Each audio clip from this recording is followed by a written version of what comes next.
53 slant. We probably are not going to designate strength. I think it may be a little bit much for the kids right now to designate a strength. So we're not going to do slants to strength and away from strength. We're just going to call slant right and slant left. What slant right and left is basically going to be a game with the interior three. The ends are still outside shoulder. Rules don't change. They play through the outside shoulder. They have outside containment. Backers are still flowing. Reading inside to out. When we go to a slant, our two ways, our three down linemen usually are two gap responsible, or two ways. They no longer have two gap responsibilities.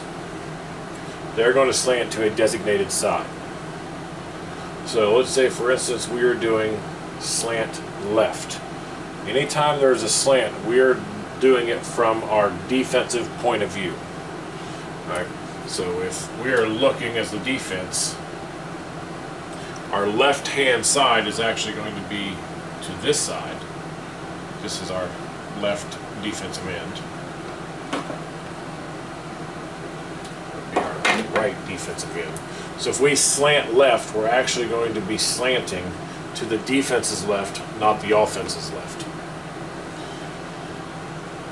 They're lined up inside shoulder. They're lined up inside shoulder. This guy's lined up head up. In a slant left, we no longer have responsibility to work through these down linemen. Our job is to get into the appropriate gap as quickly as possible. So in a slant left, this tackle is crashing into this hole right here. Here, here.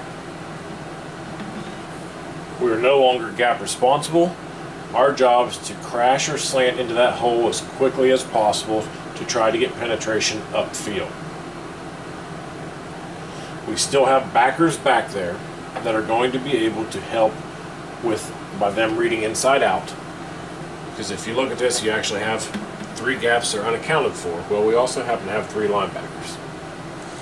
So during the slant to the left, we're going to let our linebackers pick up these three gaps that are unaccounted for. But they're really still just following their basic rules of reading inside out. Look at that exact same thing, except for a slant right. Tackle slants right, nose guard slants right, tackle slants right. Their job, once again, is to get into the gap as quickly as possible. Their job is not to make contact. Their job is to be faster than the offensive line and get into the gap and get penetration into the backfield. If that's going to do that, it'll disrupt handoffs and do all kinds of different things. So that is a slant right and a slant left. We will be slanting to the defense's right or left, and that will be called in from the sideline, or potentially even the middle linebacker will call a slant to the wide side of the field, and he will designate right or left depending on what is called in.